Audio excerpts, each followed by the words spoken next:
Thank you. Thanks for inviting me my first time in Brno, and thank you all for coming early in the morning, relatively early in the morning for students, I think. So I appreciate you coming. There are some flyers on the chairs. One of them, in addition to the free books here, you can scan the barcode and you can download any book by Ayn Rand for free. So it's another free book opportunity, this time digital. And there's also a flyer for a conference we're having in Athens in April. Athens is a pretty cool place to be in April. So you can apply for a scholarship, pays full coverage, I think including transportation and everything, so it'll cost you nothing to go. Spend a weekend in Athens is pretty good. So feel free to apply. If you're going to apply, do it now, because the deadline is like in a week, and you know, they'll be giving away most of the scholarships. They'll be giving all the scholarships next week. So do it. The sooner you do it, the better. The book is available forever. And then we also have a flyer here for the reading groups. I think the website now works.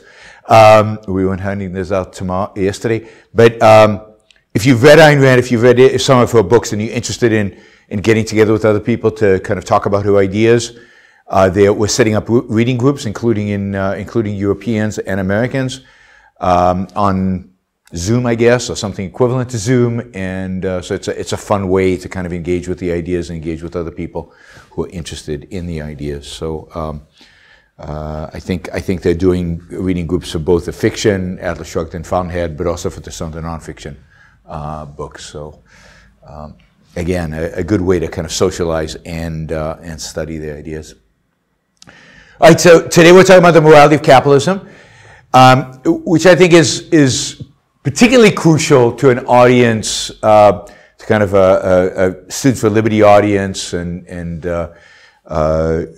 generally audiences that already accept the idea or are pretty committed to the idea of free markets and think that free markets are good. They produce the results. They're kind of the ideal political economic system, both with respect to individual liberty, but also in respect to the fact that capitalism works. So most audiences, you have to kind of convince them that capitalism works. But I think a Students for Liberty audience, you kind of understand that it works. You probably studied many of the economists. You've read much of the literature. And the reality is that the overwhelming evidence is that capitalism produces the goods. If you want to get rich as a society, as a country, adopt, free markets. Even a little bit of free markets go a long way to creating wealth, raising standard of living, and increasing human well-being. 300 years ago, pretty much everybody was poor, extremely poor, not poor like they are in the Czech Republic today, but really poor in a sense of $2 a day or less. Nobody in Europe lives on $2 a day or less anymore. But 300 years ago, pretty much everybody lived on $2 a day or less. It's the adoption of the principles of capitalism. It's adoption of free markets. It's adoption of, entrepreneurship and building businesses and creating jobs and trading and free trade, which allowed us to be as rich as we are today. So what I want to focus on today, rather than talking about the wonders of capitalism as an economic system, is I want to ask a real, I think, a fundamental question that anybody who advocates for free markets and for liberty more broadly needs to consider. And that is the question of why we're failing. Because clearly we're failing. Right? We're failing partially. Look how many people are in the room. If I was Thomas Piketty or some other kind of Marxist professor or a leftist advocating for more state control and more state involvement and more intervention and socializing the banking system or whatever, then there would be hundreds of people here, maybe thousands of people here, right? That is the reality. We're failing with young people. We're failing with the political class. The general trend in the world is away from free markets, at least in the Western world. You could argue about the rest of the world, but I'd say in a post financial crisis, post-COVID world, even the rest of the world is moving away from capitalism. Even the things that make China rich, relatively free markets, they are moving away from, and they're shutting down those markets, and they're regulating them, and they're controlling them, and they're consolidating power, centralizing power. In America, there is no free market political party. You could argue there never was, but there certainly isn't today. We've got a competition between two political parties that both want to regulate and control and nationalize and run the economy at one extent or another, maybe in different areas. European Union is only becoming more bureaucratic, not less bureaucratic.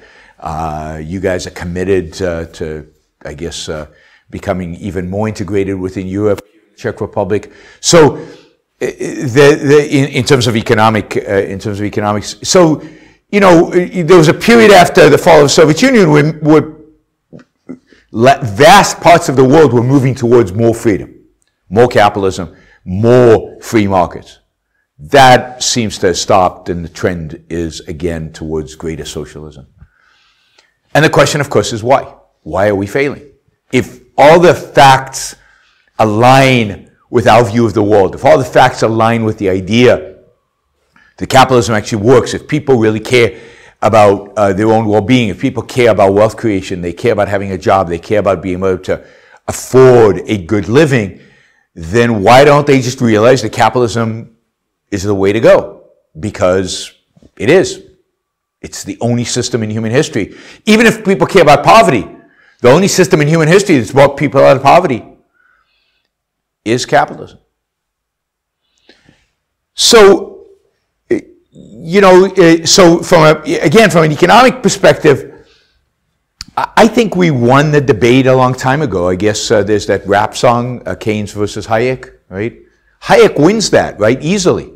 There's, in the rap song and in reality, I think the economic argument has been won. We've had great economists, you know, Hayek, Mises, Friedman, and lots of good economists today who are preaching the ideas of free market economics, and yet we keep losing. In every realm, so, you know, we keep teaching economics, but it doesn't seem to stick.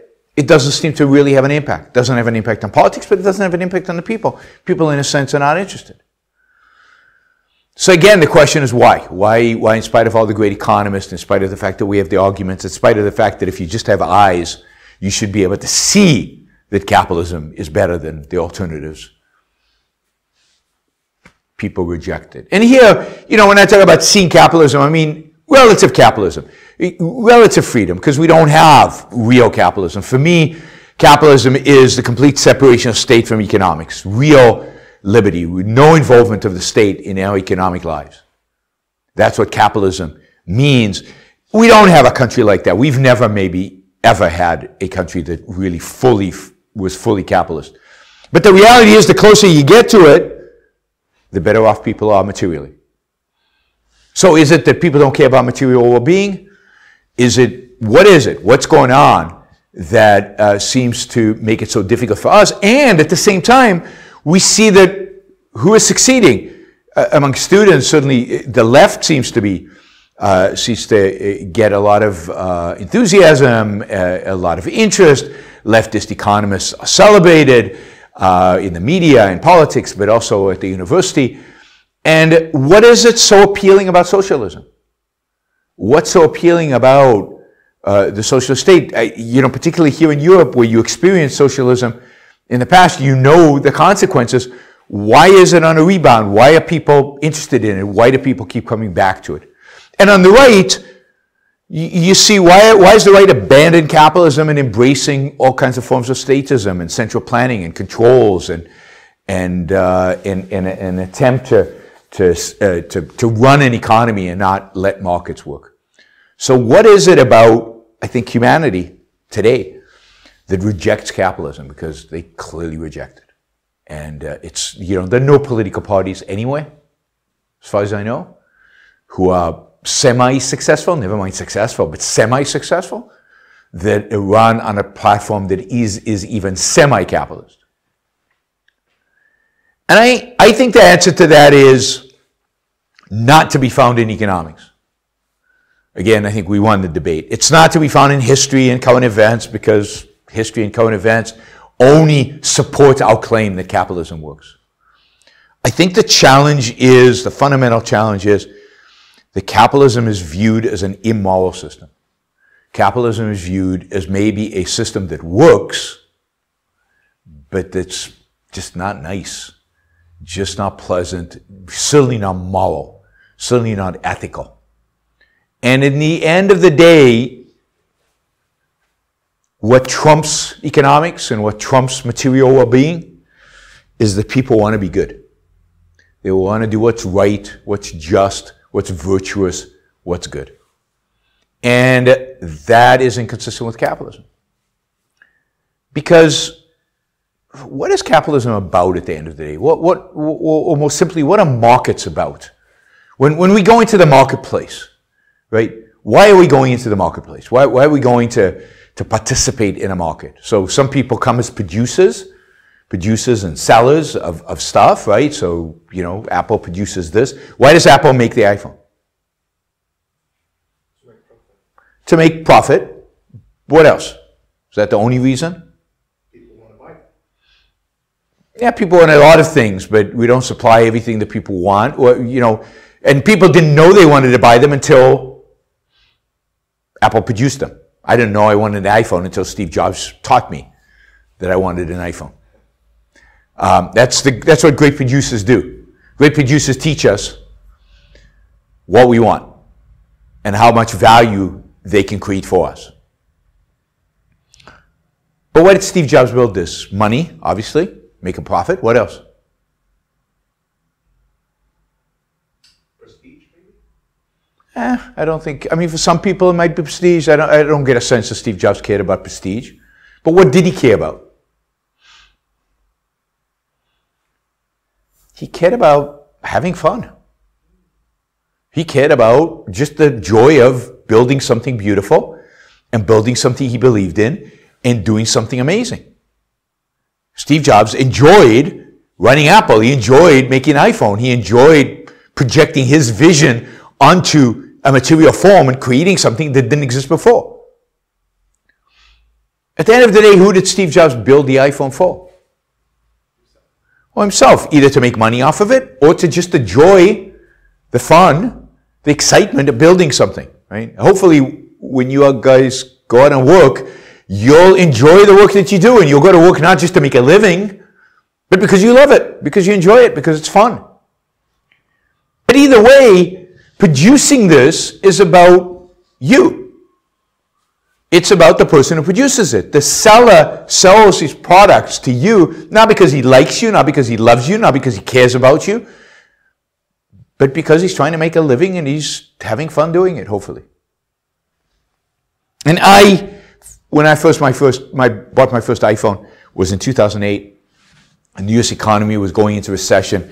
So I went to buy my iPhone because I wanted to stimulate the U.S. economy, right? Because I read my Keynes, and he teaches us that consumption drives the economy. So I went to consume to save the U.S. economy from recession, right? Because I know you guys all go buy stuff because you want to help your fellow man, you want to make sure people have jobs, and you want to help the Czech economy grow and be sustainable, right? Why do you go and buy stuff?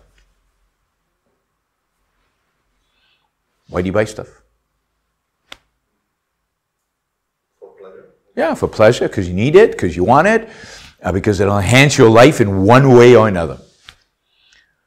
So, marketplace are where consumers and producers meet to do what? Satisfy our wants. Yeah, satisfy their own wants, satisfy their own interests, benefit themselves. Marketplaces are where we pursue our self-interest. We're not making the world a better place. We don't give a damn, right? We're trying to buy a nice shirt because we need a shirt to go to school, or we need a shirt to go to a nice wedding, or whatever the reason is. We're buying nice shoes because we want to look good. Right? It's for us.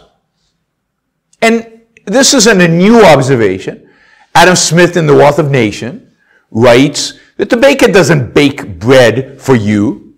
He doesn't know you, doesn't care about you. Right? He's making bread to make a living. And hopefully he enjoys baking bread. And then he sells it to a grocery store, and the grocery store sells it to you, not because they love you, not because they care about you. They're trying to make a profit. And you're buying the bread not because you care about the grocer or the baker. You're buying the bread because you need bread. You want to eat. So the whole point of capitalism is the satisfaction of our own self-interest. We each enter into transactions to try to make our own lives better. Now, what's the colloquial way in which we call that behavior? What does that mean? What are we doing? What are we pursuing when we go into the marketplace? We're being what? Selfish. We're being selfish. And what do we know about selfishness? What did our mothers teach us about selfishness? Our preachers teach us about selfishness. Our teachers teach us. This is a good thing? No. Selfishness is bad. Pursuing your own self-interest is not morality. My mother taught me, good Jewish mother, think of yourself last. Think of other people first. Now, she didn't mean it, right? No mother actually means it. She wants you to be successful, and to be successful, you better think of yourself. But the common morality with which we grow up, the common morality that all of us absorb from the culture because our teachers, our preachers, our philosophers, and our mothers all teach us is other people. That's what's important, satisfying them, helping them. And the ideal, the moral ideal is what? What kind of help to give them? It's self-sacrifice. It's to give up your own values for their benefit. Altruism, which is basically the morality of the culture in which we live, is other. Altru means other-ism.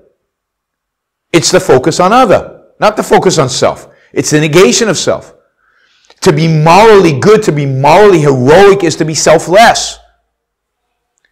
It's to reject the idea of your own value, your own importance, satisfying your own needs.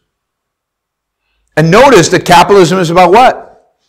Self-interest. You can't ignore that. Everybody knows it. Everybody knows it. But we're taught from more than this young that self-interest is evil. Therefore, capitalism must be evil. It doesn't matter if it produces the goods. It does it by an evil mechanism. And people are, we live in a world where there's a duality, where morality is viewed as impractical. If you're going to be moral, you're going to be poor.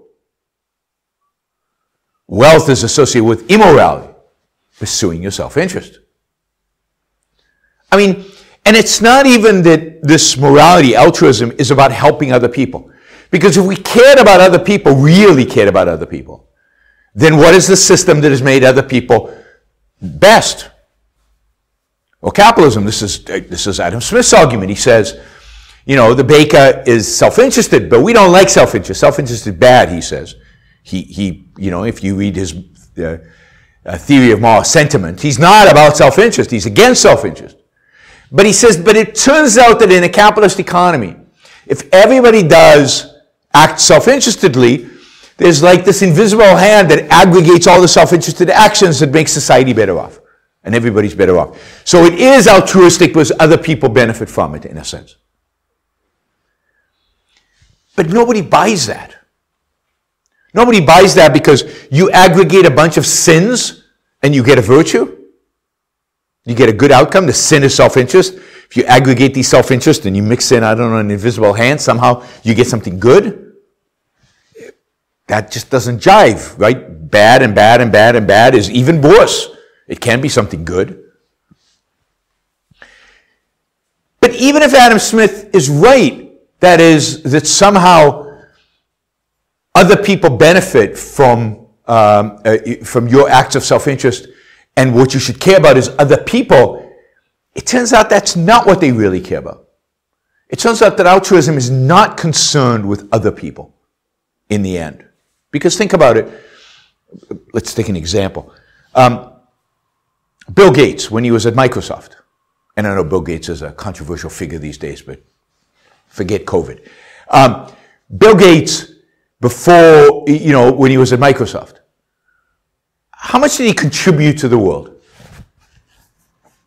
Did other people benefit from the fact that Bill Gates made billions of dollars at Microsoft? Yeah.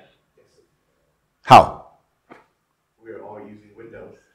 Yeah, we're using Windows, we're using machines that use Windows.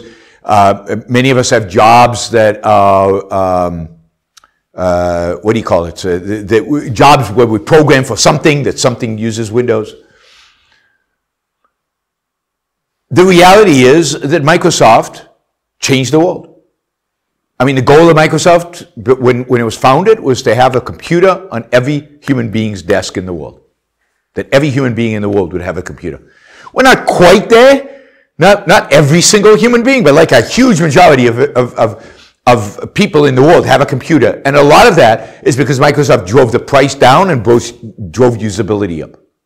I mean, I use only Apple products, except I use Word and Excel and PowerPoint, and because they're so convenient, and I can use them across platforms, and they're great in that sense. But I use only Apple products. But Apple is a marginal player at the end of the day in the computer revolution. Microsoft dominated. So for every $1 billion that Bill Gates made, he created trillions of dollars for the world out there in terms of value created. And we know that because people kept coming back and buying more products. We keep buying Word and Excel and all of that. We keep buying Windows machines, or at least some of us do. And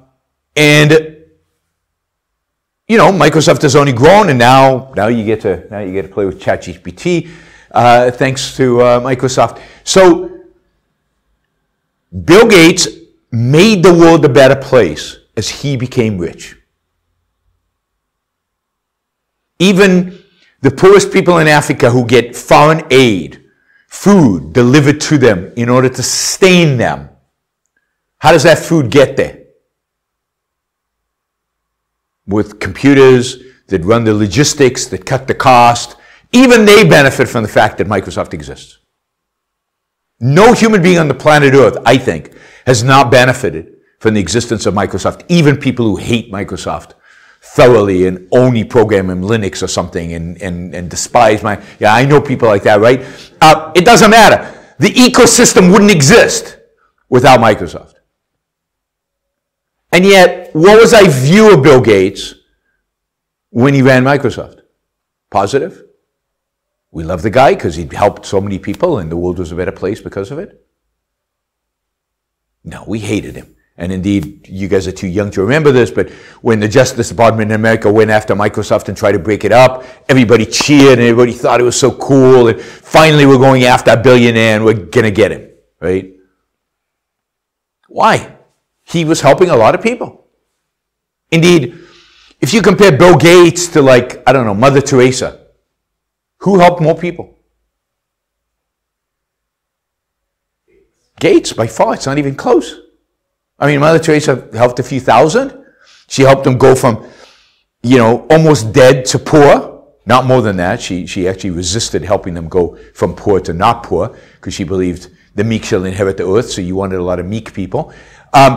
But here's Mother Teresa. She's a saint. She's a moral hero. We love Mother Teresa, but she didn't help that many people.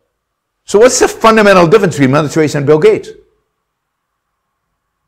Why do we love Mother Teresa and not Bill Gates when Bill Gates clearly helped more people than Mother Teresa did? Bill Gates, the fundamental difference is Bill Gates benefited from helping other people. He got rich. Mother Teresa was miserable. She had a horrible life. She suffered. What makes her a saint is her suffering. It's not about helping other people. It's about your own self-sacrifice. It's not benefiting while you're helping other people.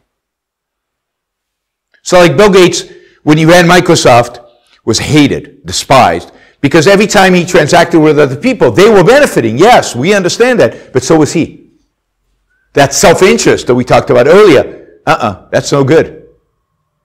Particularly not when you're already doing okay. And then when Bill Gates became a little bit better from the cultural perspective is when he left Microsoft. God forbid you produce, you create, you trade. And then he became a philanthropist full-time. Now he's better, because now he's giving his money away. Where does he change the world more? As a businessman or as a philanthropist? By a long shot. It's not even close. Right? Again, he'll do good work in philanthropy. I don't have anything against philanthropy. But he's changing the world in business. In philanthropy, he'll marginally make the world a better place in some areas, right? But we love him as a philanthropist, hate him as a businessman, because in philanthropy, he's not getting anything from it, it seems. He's not benefiting. He's not making money. And we still don't really love Bill Gates. Indeed, we kind of still hate Bill Gates. And now we're convinced that he's planting chips in our arms and they're trying to take over the world and buying all the farmland in America and doing all kinds of things. See, he's now become the head of all conspiracy theories, end with Bill Gates. But there's a reason for that. Even though he's being philanthropic, we don't really trust him. Why? Because he still appears to be self-interested. He enjoys the philanthropy, right? He talks about it. He's kind of got the energy about it. He's doing the philanthropy he wants. He makes decisions. And the biggest sin of all is he's still rich. He still travels in a private jet. He still, has a big house. I don't know if you know, in Bill Gates, when he built his house, he built one room that's just a trampoline. You know what a trampoline is? Kind of a bouncy room. So his kids could go into this one room and how cool is that, right? Now, we can't love a person who has a room with a trampoline. It's way too self-interested, right? So he's enjoying himself too much. What would it take for Bill Gates to become a saint? I'm not sure if that's possible today, but maybe 5 years ago it was possible. What would it take for Bill Gates to become a saint? Not from the Catholic Church perspective, but from the culturalist perspective. Because right now, he's like the devil incarnate. And think about who we name streets after. I don't know who you name streets here in Brno, but usually who do we name streets after? Saints. We name them after politicians and generals. And yet, who has had more effect on our lives than anybody else in terms of making our lives better? Who are the people who've contributed more to our well-being than anybody else? It's the Bill Gateses of the world, the businessmen. They've created the jobs, the infrastructure, everything that we have is ultimately created by wealth, created by individuals. We don't have names after them. Particularly if they were bankers, then we hate them in particular. Bill Gates, to be a saint, would have to give all his money away, sell his house, give that money away, move into a tent maybe. Ideally, he would bleed a little bit for us. And then we'd consider it. Right? But we really have a morality in our culture, which is a morality of self-sacrifice, which means a morality of pain, a morality of suffering. A morality that's not about making the world a better place. It's not about helping other people. It's not about making them have a better life. Because if we believed in that, then capitalism, there's only one system. What we have is a morality that hates self-interest, that rejects the idea that you should live in any way for yourself and that you should somehow benefit yourself in some way. That's the key. The key to understanding the morality out there is that what's valued, not in the way people live their lives, but in their moral thinking, is being selfless, is rejecting self. And that permeates our culture throughout. How do we justify redistribution of wealth? Well, some people need it. Who are you not to give it to them? And given that you are not helping them out voluntarily, there's not a lot of charity, we're just going to take it from you and give it to them. And don't worry about it, it makes you a better person. Because you're suffering a little bit, that's good, and they're benefiting. And rich people will vote to have their taxes raised because it makes them feel good. They wouldn't do it voluntarily because they're too focused on themselves, but this way it can relieve their guilt a little bit that they're helping the poor and the government is forcing them to do it, which is, which is they're fine with. So the whole welfare state is justifiable because it sacrifices people who have stuff for people who don't. It's all about being selfless. Now, think about the regulatory state. Why do we have a regulatory state? Why do we have government officials controlling everything that we do? Everything the business does, right? What is it about a government bureaucrat that we like and that we hate about a businessman?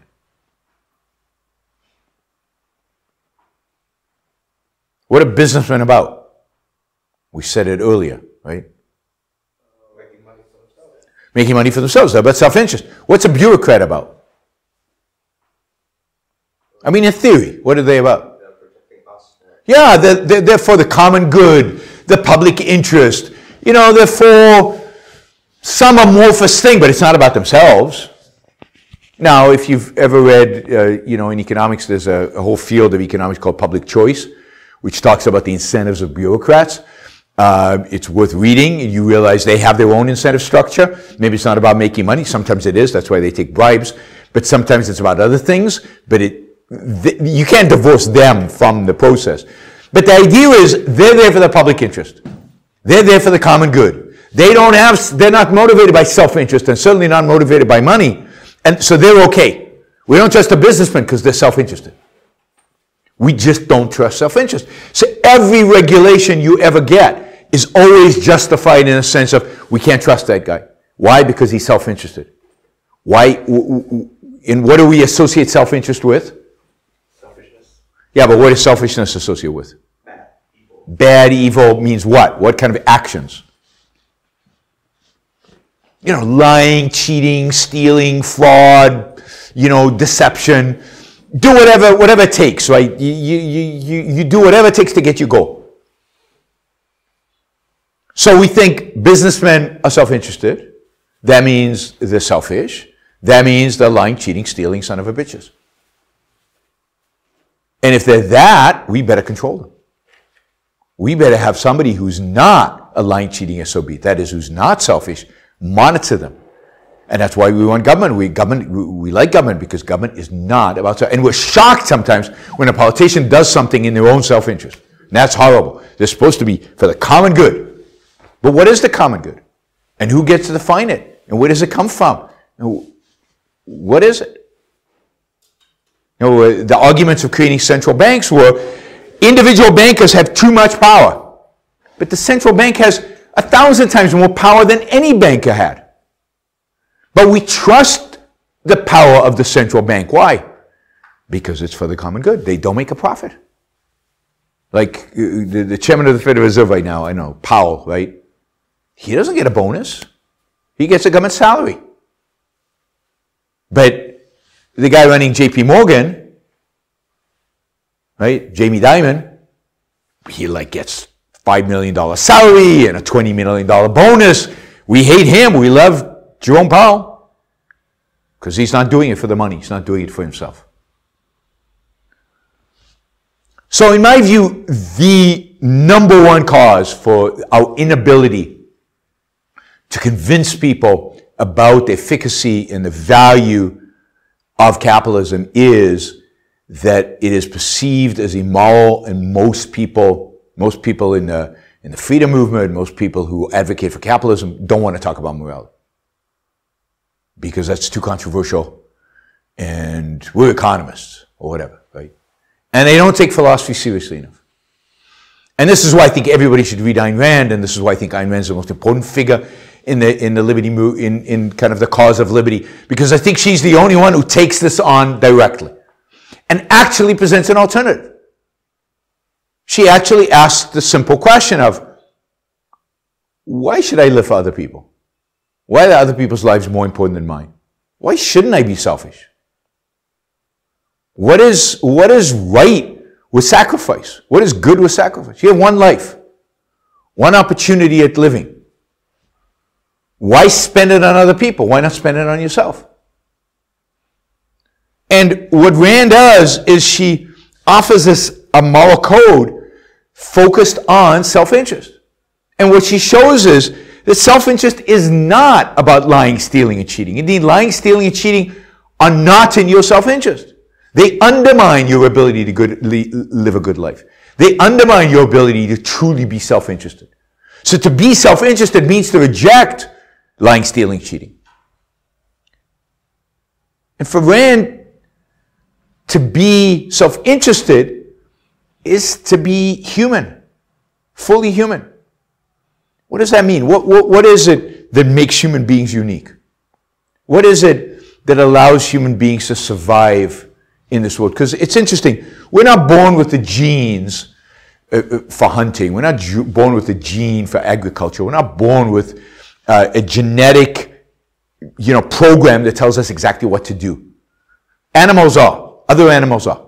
Like you're born a cheetah, you know exactly what you're supposed to do. You're supposed to hunt. You know how to hunt. You know what kind of animals to hunt. You know what's good for you. You know what's bad for you. You survive by just following the algorithm, right? There's a AI algorithm inside, and it just tells you what to do. Maybe it's super sophisticated, but at the end of the day, it is deterministic and it's pre-programmed.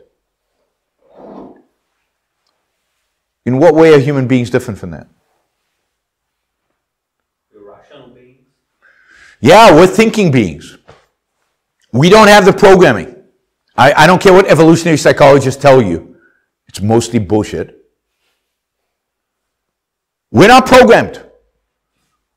You don't know how to hunt instinctually through your genes.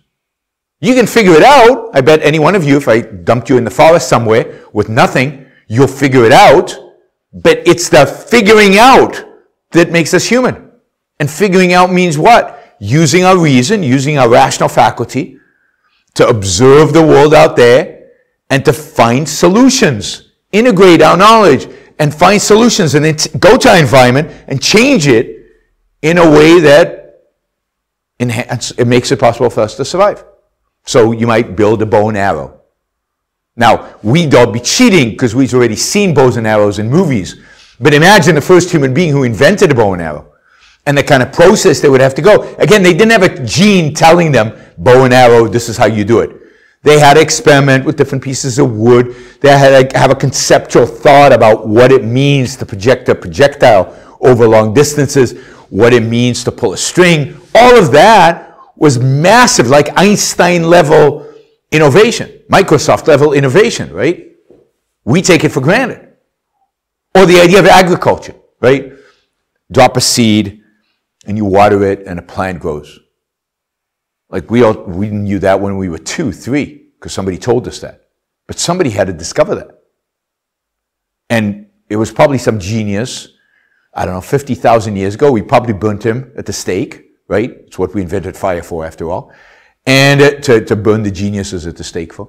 And it was this abstract knowledge. But then it took an entrepreneur, like Steve Jobs or somebody, to figure out, if that's the cause of the plant growing, maybe we can turn this into an industry called agriculture, and we can plant seeds and grow our own food.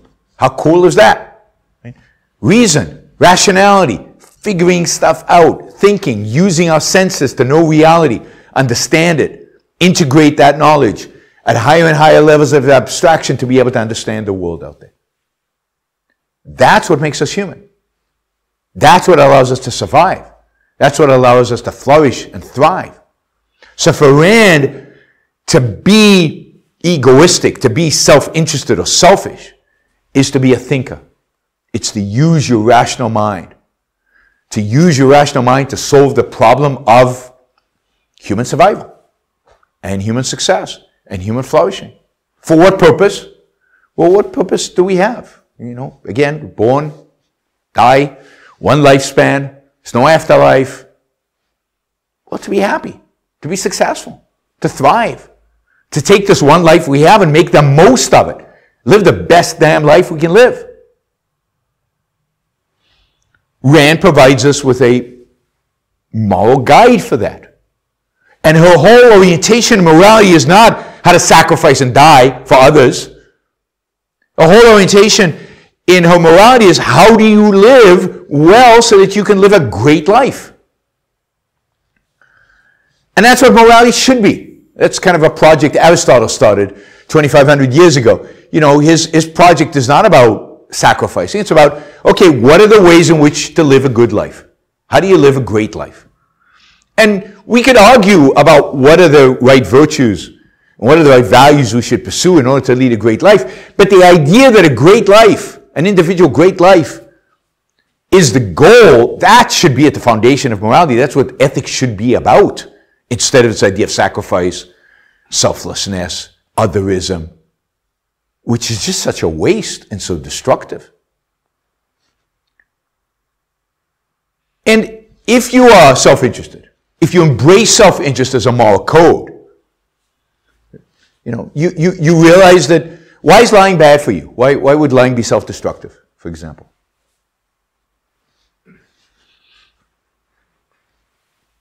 Against your self-interest. Why? Hey, I can get away with it. Why can't I? Why shouldn't I lie? People won't trust you anymore. Yeah, so people are not going to trust you anymore. So first is, you're probably going to get caught. Lying is almost always results in other lying. You have to cover it up. You have to tell lie upon lie, and people will catch you, almost always. But even if you were never caught, when you talk about rationality, what does rationality rely on? What is the essential thing that rationality requires to be rational? What do you need? What's the input?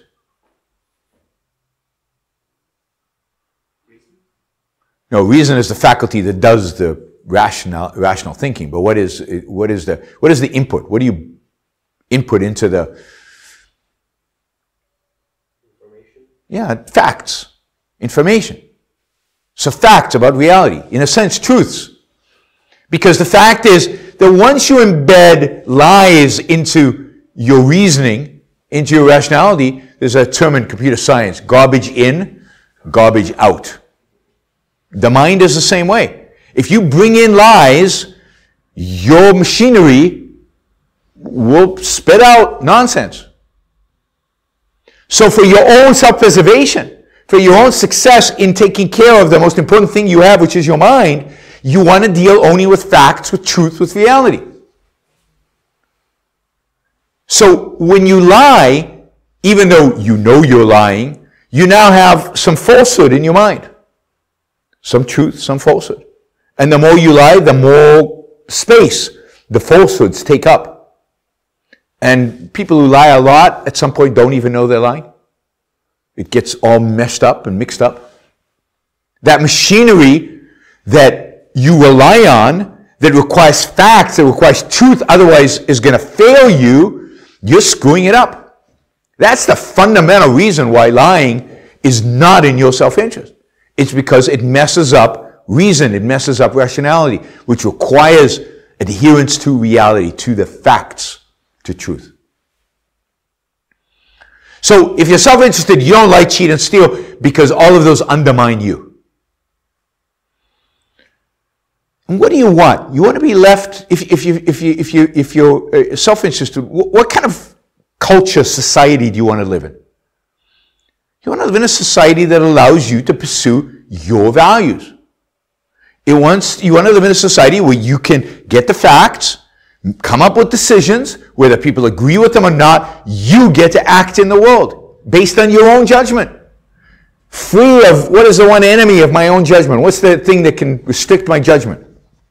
Force, coercion, authority. So people who are self-interested want to go out there and do stuff in the world. They want to be able to think their own thoughts. And what they don't want is anybody, government or their neighbor, being able to pull a gun and tell them, no, you can't do that. No, it's not yours. They want to be able to work in the way they want, live in the way they want, live, and benefit from the rewards of their actions. They want their own property, not because it's property, but because they owned it. It's theirs. So to me, free market, if you can get people to think in terms of self-interest, if you can get people to see the value of self-interest, capitalism is self-evident. Capitalism is easy. Because what we want is freedom. Nobody who really wants their own happiness, their own well-being, really, truly, deeply wants to live life by their own values would tolerate the government sitting on their shoulder, telling them, don't do this, do that, don't eat this, don't drink that, it's too much sugar, whatever. Leave me alone. Let me make my own decisions. Let me choose my own values using my own reason.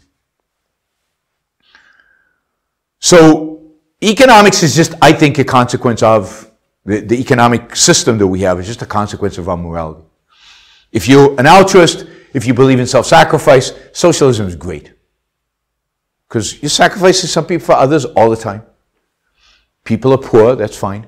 Mother Teresa approved of that, of people being poor. And, you know, reality kind of sucks because your morality never actually works because it's all about other people, it's never about you. So you're fine with people not being that successful, not being that wealthy, not doing that well. And that's what socialism brings you. And you don't trust anybody because they might be self-interested. And you want to catch them, so you want regulators, you want bureaucrats, you want the government involved in everything. The flip side of that is self-interest immediately, inevitably leads to freedom. People who are self-interested, people who have self-esteem, people who want to live their life want freedom. Thank you.